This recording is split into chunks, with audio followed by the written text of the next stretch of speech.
बहुत समय पहले की बात है। हिमालय की तलहटी में बसा एक सुंदर सा गांव था, शिवपुर। गांव के बीचों बीच एक छोटा सा मंदिर था जहां माता पार्वती की मूर्ति स्थापित थी। उसी गांव में दो सगे भाई रहते थे, धर्मदास और लालचंद। दोनों बचपन से ही एक दूसरे से बहुत प्रेम करते थे। एक साथ खेले, एक साथ बड़े हुए, लेकिन स्वभाव बिल्कुल अलग था। धर्मदास सीधा सादा, सच्चा, माता पार्वती का परम भक्त। लालचंद बहुत चालाक, व्यापार में तेज, पर दिल में लालच से भरा हुआ। माँ बाप की सीख। उनके माता पिता साधारण किसान थे। वे हमेशा कहते थे, बेटा, धन से बड़ा धर्म होता है और धर्म से बड़ा प्रेम। माता पिता के देहांत के बाद गांव की छोटी सी जमीन दोनों में बंट गई। धर्मदास ने खेती शुरू की और पास के मंदिर में रोज सेवा करने लगा।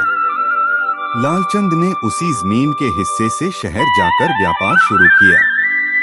दोनों भाई दूर दूर रहते हुए भी एक दूसरे से मिलने का कोई मौका नहीं छोड़ते थे। धर्मदास की भक्ति। हर सुबह धर्मदास मंदिर की सफाई करता, फूल चढ़ाता और माता पार्वती से बस एक ही प्रार्थना करता, माँ, मेरे भाई को सही रास्ता दिखा देना। वह कहता, मुझे धन नहीं चाहिए, बस मेरा भाई खुश रहे। लालचंद का बदलता स्वभाव। शहर में व्यापार करते करते लालचंद बहुत अमीर बन गया। उसके पास कोठी, नौकर, गाड़ी, सब कुछ था। पर धन बढ़ने के साथ उसका दिल सख्त होता गया। वह गरीबों को तिरस्कार से देखता और कहता, दुनिया में वही जीता है जिसके पास पैसा हो। भाइयों की मुलाकात। एक दिन लालचंद गांव आया। धर्मदास खुशी से दौड़कर उससे लिपट गया। भैया, कितने दिन बाद आए हो? लालचंद ने चारों ओर देखा। अरे, तुम अब भी उसी झोपड़ी में रहते हो? कुछ तो बदलो जीवन में। धर्मदास मुस्कराया। भैया, मेरे पास जो है वही मेरे लिए बहुत है। मंदिर का चमत्कार।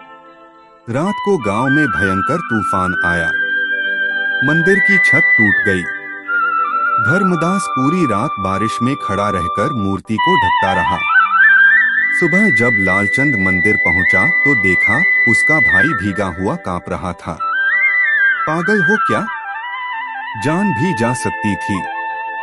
धर्मदास बोला, माँ की सेवा में जान भी चली जाए तो सौभाग्य है। उसी समय मंदिर में दीपक अपने आप जल उठा। लालचंद के रोंगटे खड़े हो गए। लालच का परिणाम। कुछ दिन बाद लालचंद शहर लौटा। वहां उसका सबसे बड़ा सौदा धोखे में बदल गया। उसका सारा धन डूब गया। जिसे वह अपना दोस्त समझता था, वही उसे ठगकर भाग गया। कुछ ही दिनों में वह कंगाल हो गया। साथ टूटता हुआ लालचंद। अब वही लालचंद जो गरीबों को तिरस्कृत करता था, खुद मदद मांगने लगा। न कोई दोस्त, न कोई साथ। आखिर वह रोता हुआ गांव लौट आया। 8 भाई का सच्चा प्रेम।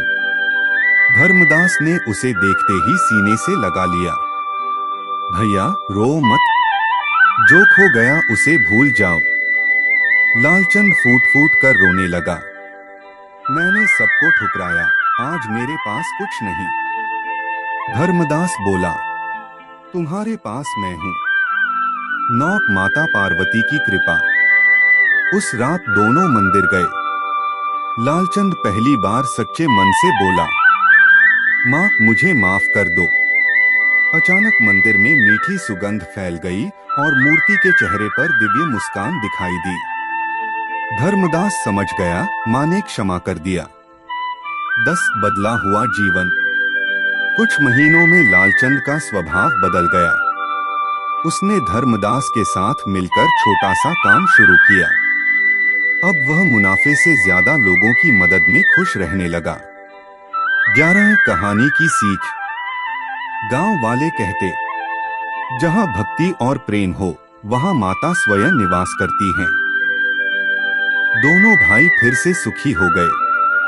अब लालचंद भी रोज मंदिर जाता और कहता, मेरे पास जो भी है वह मेरे भाई और माता की कृपा से है।